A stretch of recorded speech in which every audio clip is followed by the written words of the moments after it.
At Christmas dinner, I showed up uninvited at my brother's house. Mom looked me up and down and said, "Don't touch the food. You weren't counted." I said nothing. A few hours later, I saw the $1,800 charge on my card. So I did this and watched them panic. Sup Reddit. Strap in and get some snacks.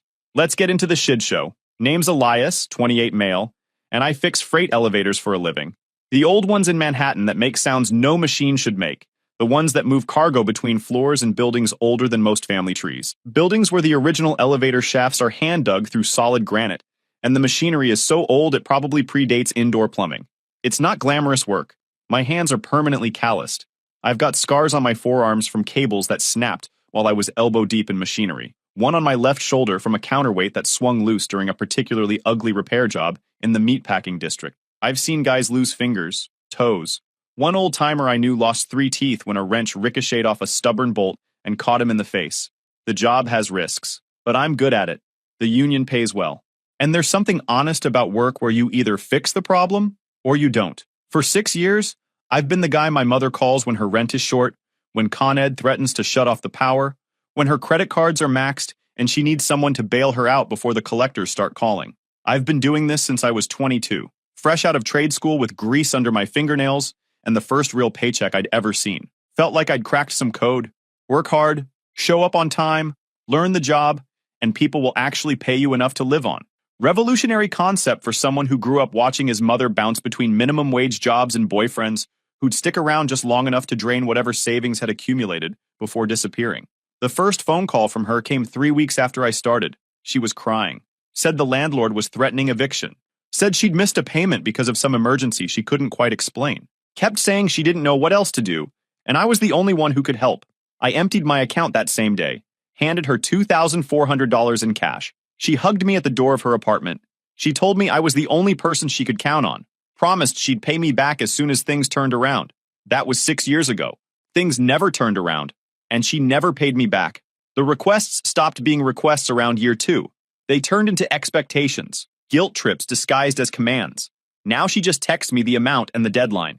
Sometimes she adds a heart emoji like that softens the demand. Sometimes she just sends the number. No please, no context, no pretense of asking. Just a figure and a date and the understanding that I'll handle it because that's what I do. That's what I've always done. My older brother Isaac has never sent me a single request for money. He's never needed to. In my mother's eyes, Isaac is the success story. The proof that she did something right, despite the chaos and the instability. He graduated from NYU with a degree in finance while I was learning how to diagnose motor failures in industrial equipment. While I was crawling through elevator shafts covered in decades of grime, he was wearing suits to job interviews. He married a woman named Celeste who comes from old money. Her family has a summer house in Connecticut. She treats everyone outside her tax bracket like the help, polite enough on the surface, but with this way of looking through you that makes it clear you're not registering as a person. They live in a renovated brownstone in Park Slope. 4 bedrooms, 3 bathrooms. A backyard garden that gets featured in neighborhood home tours. My mother posts photos of their dinner parties on social media. She shows the pictures to her friends at church. She talks about Isaac like he was made of gold. I am not mentioned. I am not photographed. I am not acknowledged as existing in any way that might require explanation. I learned early that I wasn't the favorite. I was the backup, the utility player, the one they called when things broke down, but never invited when things were going well.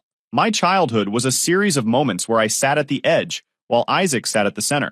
When he was in high school, he got private tutors and SAT prep courses and weekend college visits to schools with names everyone recognized. My mother drove him to campus tours at Columbia and NYU and Cornell. She bought him prep books and practice tests and whatever else the guidance counselor suggested. When I was in high school, I got a different counselor entirely, a tired woman with a stack of files on her desk. She looked at my grades and my address and my family situation and told me trade school was a perfectly respectable path for someone like you. I still remember the way she said it. Like she was doing me a favor by lowering my expectations before life could do it for me. Isaac got a graduation party with catered food and a DJ and relatives flying in from 3 states who I didn't even know we had. I got a card with $50 in it and a handshake from my mother's then boyfriend. And somehow, over the years, I convinced myself this was just how things worked. Someone had to be the reliable one. Someone had to keep the machine running while everyone else enjoyed the ride. I thought that someone was supposed to be me. Here's what 6 years of being that someone looks like in actual numbers. My mother rents a 2-bedroom apartment in Astoria. The old part. The part where the N train rumbles so loud it shakes the windows at 3 a.m. The building has a super who speaks 4 words of English and a front door lock that's been broken since before I started paying for anything. Rent is $2,100 a month. I cover it. Utilities run another $180 in summer and $340 in winter because she refuses to wear a sweater indoors and keeps the heat cranked to 78. I cover that too. Her cell phone bill with unlimited everything she doesn't use. Her cable package with every premium channel and 3 sports tiers she's never watched a single game on. Her credit card minimum payments on 2 cards she maxes out. Her medical copays for appointments. Her Metro card. I cover all of it. Monthly average, just under $2,700. Some months it spikes when there's an emergency like a root canal or a new air conditioner or a laptop she absolutely needs for reasons she can't explain and never uses after the first week. Never drops below $2,200. I've sent my mother just over $192,000 in 6 years. Not loans, gifts. Because she never offered to pay me back, and I stopped asking after the first year when she looked at me like I'd insulted her by even bringing it up. And me? I live in a studio apartment in Sunnyside. I don't own a car because parking in the city is a scam, and the subway gets me where I need to go. My furniture came from a guy on my crew who was getting divorced and needed to empty his apartment in a weekend. He let me take the couch, the kitchen table, and a bookshelf for $200 total. I eat a lot of rice and beans, pasta when I'm feeling fancy. I haven't taken a real vacation since I was 19, and my buddy's parents let me tag along to their cabin upstate for a long weekend. But my mother? She eats out 3 times a week at restaurants, gets her hair done at the salon, buys herself jewelry for no reason, and clothes she wears once and then forgets about. Isaac knows about all of this. He has to. He's seen the texts when I've been at family gatherings, the phone buzzing with demands I'm expected to fulfill.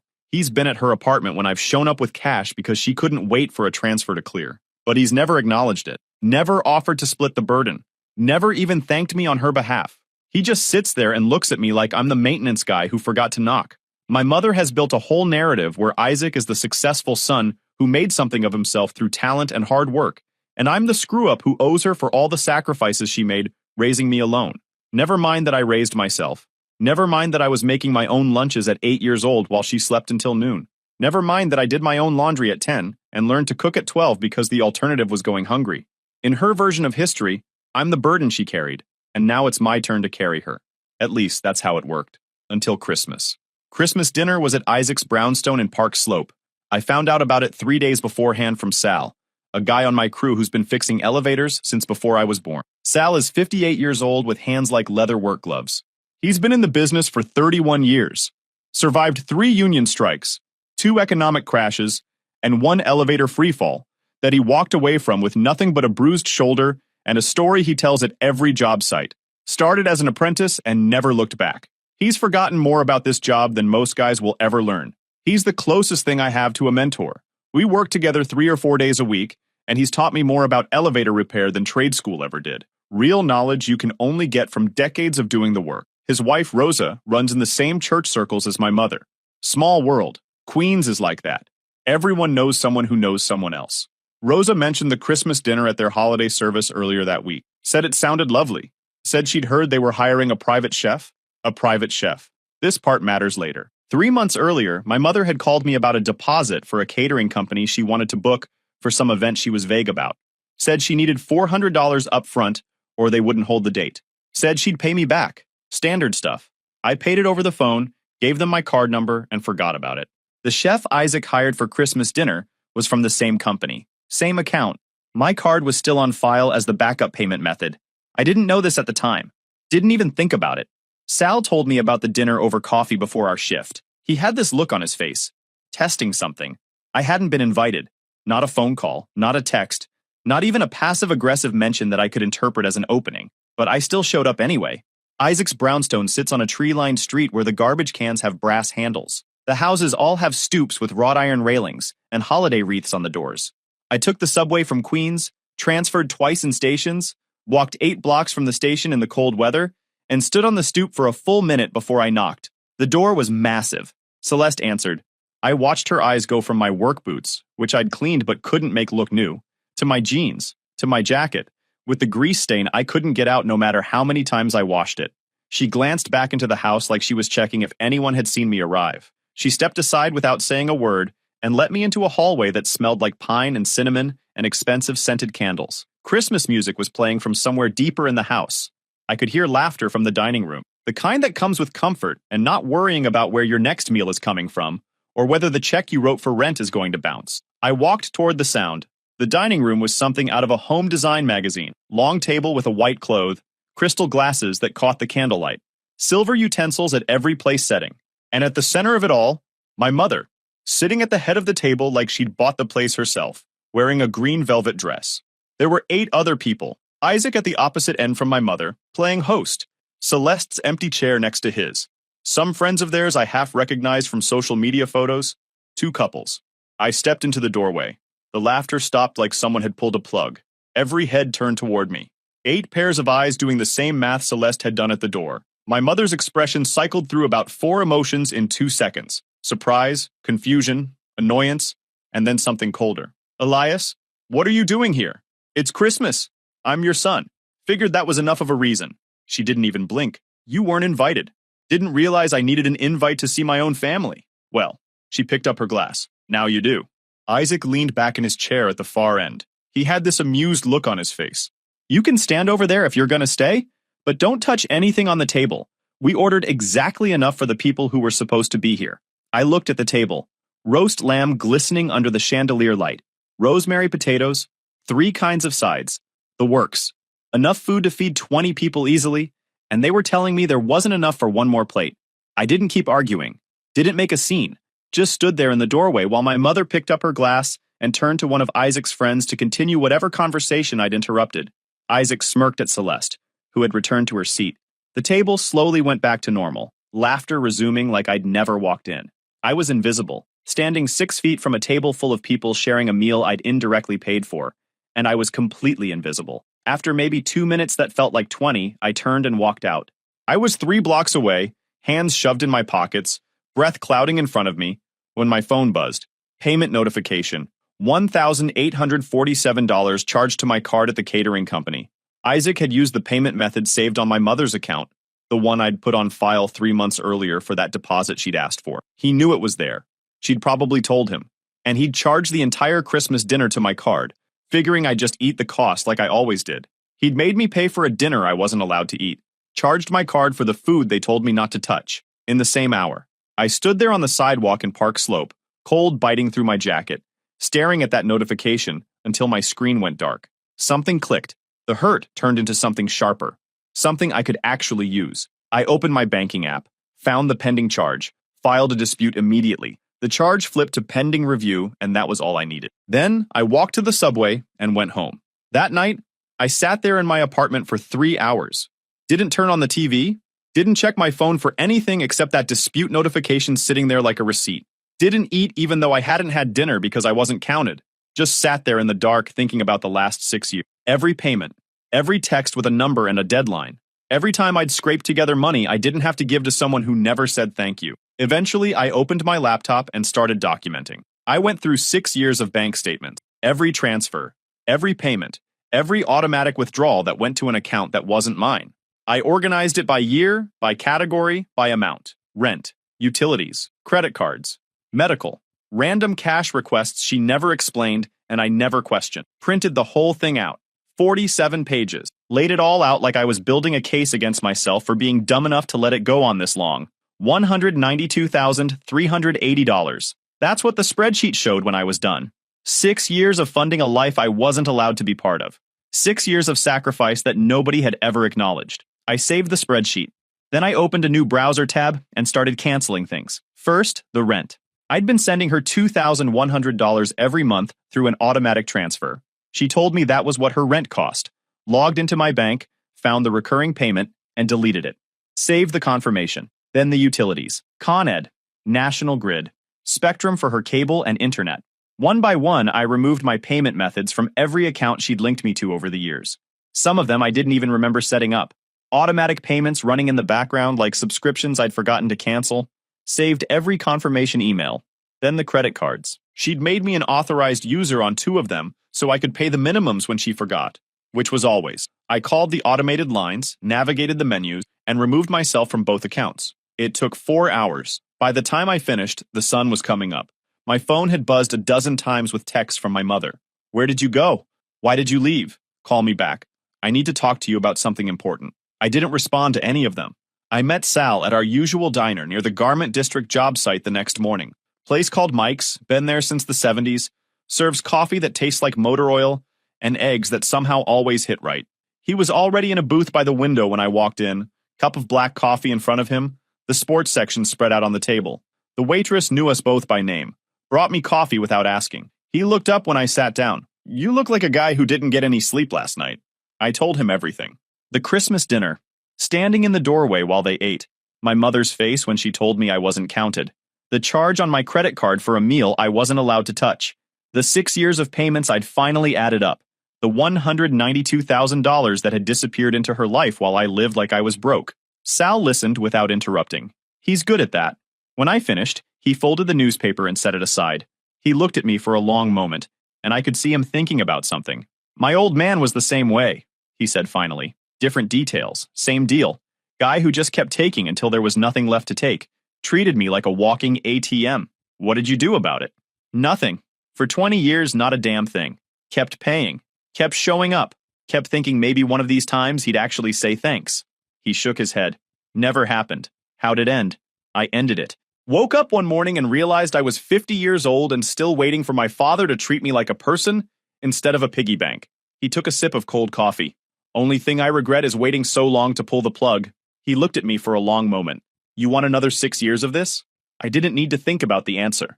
The texts from my mother started getting desperate around day 3. Elias the rent didn't go through something's wrong with the bank. Then angry. Elias, I don't know what game you're playing, but it's not funny. Then weaponized. Elias, after everything I did for you. After everything I sacrificed. You owe me this. I didn't respond. Just let the notifications pile up and deleted them in batches every evening. Isaac called on day 5. I answered, mostly because I was curious what angle he'd take, whether he'd try charm or intimidation or guilt. He went straight for righteousness. You gotta fix this. Mom's completely losing it. Not my problem anymore. Not your... He let out this laugh, but there was zero humor in it. She's your mother, Elias. You can't just cut her off like this. I'm not cutting her off. I'm just done being the only one who pays for everything while you sit in your brownstone acting like I don't exist. Come on, that's not fair. I've got my own stuff going on. Real responsibilities. Right. And I've got a studio apartment and rice for dinner 3 nights a week because every dollar I make goes to a woman who won't even save me a seat at Christmas dinner. I let that hang there. How much have you sent her over the last 6 years, Isaac? Total. Go ahead, I'll wait. He got quiet. Yeah, that's what I figured. I hung up. That's when things started getting interesting. 2 days later, I got a letter from my landlord. Someone had filed a complaint against me with the city housing department. Anonymous tip. Said I was running an illegal business out of my apartment and subletting rooms without permission. Complete garbage since my apartment barely fits one person, let alone multiple. But now I had to deal with a mandatory inspection and documentation requests. Then, my credit card got frozen. Fraud alert. Someone had tried to open 3 new accounts in my name. The addresses on the applications were all variations of my mother's apartment in Astoria. One of them had misspelled her street name, Amateur Hour. Then my union rep called me into the office. Said someone had sent an email accusing me of stealing tools from job sites and running a side business selling parts. No evidence, no specifics, just vague accusations designed to create problems and put a flag in my file. I knew who was behind it. Isaac was coming at me from every angle, trying to make my life miserable enough that I'd cave and go back to being the quiet guy who paid the bills and asked for nothing. I mentioned it to Sal the next day at work. We were replacing a motor on a freight elevator in a textile warehouse on 39th Street. Old building, older machinery. Sal wiped his hands on a rag and shook his head. Your brother sounds like a real piece of work. He's trying to squeeze me until I fold. Is it working? Nope.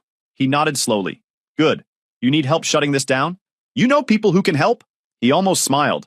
Kid, I know everybody. Sal knows people. 3 decades in the business in New York means knowing building managers, superintendents, fire marshals, city inspectors, union reps, and about 40 guys scattered across the 5 boroughs who owe you favors for that time you helped them out of a jam. He made some calls from the break room while I finished the wiring on the motor. Within a week, the housing complaint was dismissed after the inspector found nothing and flagged the complaint itself as frivolous. Apparently, the anonymous tipster had claimed I was running a manufacturing operation out of a 340-square-foot studio. The inspector laughed when he saw the place. My credit was unfrozen after I filed a police report for identity theft, with documentation showing the applications came from my mother's address. The accusation at work was the interesting one. The union rep traced the email to an account that had been created using Isaac's work email as the recovery address. He'd set up what he thought was an anonymous account, but he'd linked it to his actual work email for password recovery. They didn't press anything formal, but they made a detailed note in my file clearing my name completely and flagging the complaint as malicious. Isaac had overplayed his hand, got sloppy because he'd never had to be careful. And then I got something even better. About a week after I canceled the autopay, I was still thinking about those numbers. $2,100 a month for 6 years. That's a lot of money for a 2-bedroom in that part of Astoria. The building wasn't nice. The neighborhood wasn't trendy. Something didn't add up, so I called the property management company that handled her building. Told them I was considering renting in the area and asked about availability and rates. The woman gave me the rundown. Studios starting at $1,400, 1 bedrooms at $1,550, 2 bedrooms at $1,650, $1,650. I hung up and sat there for a while. 6 years. She'd looked me in the eye for 6 years and told me her rent was $2,100. Never flinched, never hesitated, just took the extra $450 every month like it was hers to take. I thanked her and hung up. Then I called back an hour later and asked to speak to someone about a tenant in apartment 4B. Said I was a family member worried about a possible eviction situation and wanted to understand what was going on before I decided whether to help out. The woman transferred me to their accounts department. The guy there was helpful. Said apartment 4B was behind on rent by 4 months. Owed $6,600. Said they'd been sending warning letters since October. Said eviction paperwork was being prepared. I'd been sending her $2,100 every month for 6 years. The actual rent was $1,650. She'd been pocketing $450 a month.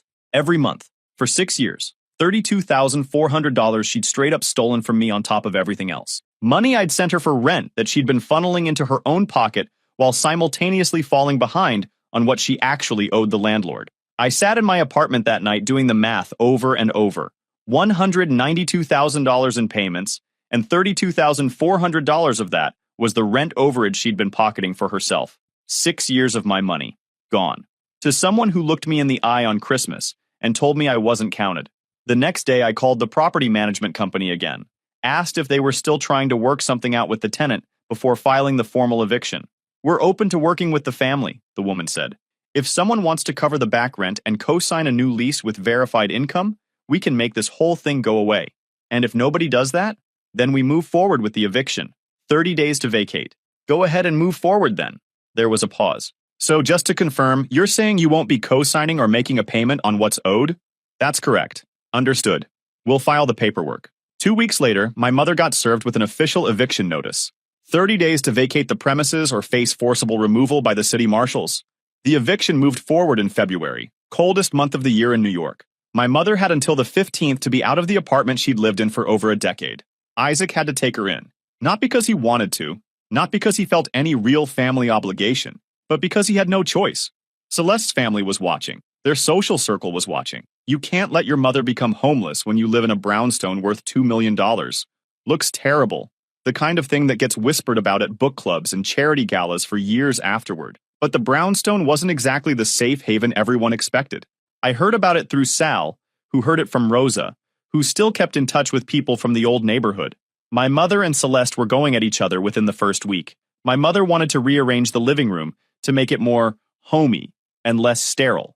Celeste wanted her to stay in the guest room and not touch anything that wasn't explicitly hers. My mother complained about the food being too fancy and not having enough flavor, about the temperature being kept too low, about the lack of premium cable channels and having to use streaming services she didn't understand. Celeste started scheduling business trips to cities where she had absolutely no business, just to avoid being home. Isaac was stuck in the middle of a war he couldn't talk his way out of. And Isaac doesn't do middle. He's the golden boy, the one who floats above problems while other people deal with the mess. Being forced to actually handle a conflict he couldn't delegate, couldn't pay someone else to fix, couldn't smooth over with some clever line, was slowly driving him crazy. His administrative leave from his firm turned into a termination in March. Turns out the union rep had flagged what they found about Isaac using his work email for the fake accusation, and word got back to his employer. Once they started looking into him, they found inconsistencies in his expense reports going back 2 years. Client dinners that were actually personal meals with friends. Travel expenses that didn't quite match up when you looked at the receipts closely. Entertainment charges that couldn't be tied to any actual client meetings. Small stuff individually. He started looking for new positions immediately. Got interviews at first. Went in with the confidence of someone who expected to be hired on the spot, because that's how things had always worked for him. But the finance world in New York is smaller than it looks from the outside. Word gets around fast. Whispers about why someone really left a good firm. Questions about whether there's more to the story. One hiring manager apparently asked him point blank about the expense report thing. Isaac tried to spin it. The interviewer ended the meeting early. By April, he'd been rejected by 4 different firms. By May, the callbacks had stopped completely. Meanwhile, I got a promotion. The union rep who'd investigated the complaint against me was named Terrence, built like a refrigerator, with hands that looked like they could bend rebar. He'd been impressed by how I'd handled everything. When a supervisor position opened up at a new hospital construction project in the Bronx, Terrence recommended me for it personally. More money, better hours, a crew of 6 guys working under me who I'd be responsible for training and managing. Real responsibility. Sal threw me a small celebration at our usual diner. Just a few guys from various job sites, some sandwiches on paper plates, a cake Rosa picked up from a bakery near her church. Nobody made speeches. We ate, told stories about the worst elevator disasters we'd seen over the years, and went back to work. It wasn't some big Hollywood moment, just life evening things out in a way that actually felt earned. But the fallout wasn't done yet. Celeste left Isaac in June, just packed a bag one morning while he was at another interview that would go nowhere, left a note on the kitchen counter saying her lawyers would be in touch, and walked out. Took the good car, left him the one with the lease payments he couldn't afford anymore. The brownstone went on the market a week later to split the assets. My mother had to find somewhere else to go, and this time Isaac didn't have the resources to make it easy for her. He tried to set her up in different places over the following months. An assisted living facility in New Jersey that she walked out of after 2 weeks. She'd complained to the staff so much they were relieved to see her go. A small apartment in Staten Island she said was too far from everything. A room in the house of some woman from her church who asked her to leave after a month because she wouldn't stop criticizing the decor and kept moving furniture around without asking. She burned every bridge with complaints and demands and the absolute certainty that she deserved better than whatever anyone was offering. Last I heard, she was living in a studio apartment in a rough part of Newark. Subsidized housing. Shared laundry room in the basement. No premium cable. No doorman. No one to impress. Just 4 walls and a window and the consequences of treating people like they only existed to serve her. I got a letter from her in August. Handwritten. 3 pages. She talked about her sacrifices, her struggles, the years she spent raising me alone, how hard her life had been, and how unfair everything turned out, how I was the only person who had ever really understood her. Then came the ask. She wanted me to make things right, pay off her credit card debt, help her find a better place to live, set up some kind of monthly payment to get her back on her feet. She ended by saying she forgave me for abandoning her, for destroying Isaac's career, for ruining Christmas. She was willing to let it all go if I was willing to step up and be the son she deserved. I read the letter twice. Then I walked to the kitchen, dropped it in the trash, and made myself dinner. 2 months later, I ran into Isaac on the street. Random. He looked different, thinner, grayer around the temples than a guy in his mid-30s should be. His suit was nice but not tailored. Off the rack. He said he didn't want to get into it. Said he was tired of fighting. Asked if we could just talk like normal people for once. We ended up at a coffee shop around the corner. Neither of us ordered anything. Just sat at a table by the window watching the city go by outside. He told me what happened with his job, with his marriage. Celeste brought in better lawyers and a forensic accountant who found money Isaac had shuffled around during the separation. The brownstone sold, but most of the profit went to debts and settlements. He was renting a 1-bedroom in Murray Hill, picking up consulting work wherever he could find it. Then he asked the question I knew was coming. Why'd you do all this? Why'd you just let everything blow up like that? I thought about it for a while. I didn't do anything to you, Isaac. I just stopped doing stuff for you. That's not. 6 years, I said. I paid for everything, every single month. And the one time I showed up expecting to be treated like family, you told me not to touch the food. I looked at him. You charged my card for that dinner. While I was standing there in your doorway being told I wasn't counted, you were charging me for the whole meal. He didn't say anything. Everything that happened after that happened because none of you could keep things together without my money. Not because I went out of my way to hurt anyone. I just stopped helping people who made it clear they didn't want me around. He sat there for a long moment. Then he nodded. Yeah, I get it, he said quietly. I'm sorry. I looked at him. He meant it. Maybe for the first time in his life, he actually meant something he was saying to me. Yeah, you should be. Then I stood up, left a few bucks on the table, and walked out. I'm still fixing elevators. Still living in Sunnyside, though I upgraded to a 1-bedroom last month. Real kitchen, actual closet, window that faces the street instead of a wall. I've got money in savings for the first time in my life, thinking about buying a used car so I can take weekend trips upstate. I don't talk to my mother anymore. Don't plan to. Some people are just ongoing projects you pour yourself into forever, and the smartest move is figuring out when it's time to walk off the job. Isaac and I exchange texts once in a while, not pretending we're tighter than we actually are. Just quick check-ins. He's working at a smaller firm now. Less prestige, less money. I spent 6 years paying my way into a family that didn't want me, trying to buy acceptance, trying to earn love from people who weren't capable of giving it. And then I stopped, because I finally got it through my head that the only person who gets to decide if I'm worth something is me. If you enjoyed this video, please hit that subscribe button. It really helps the channel and help us bring you more and better stories. Thanks.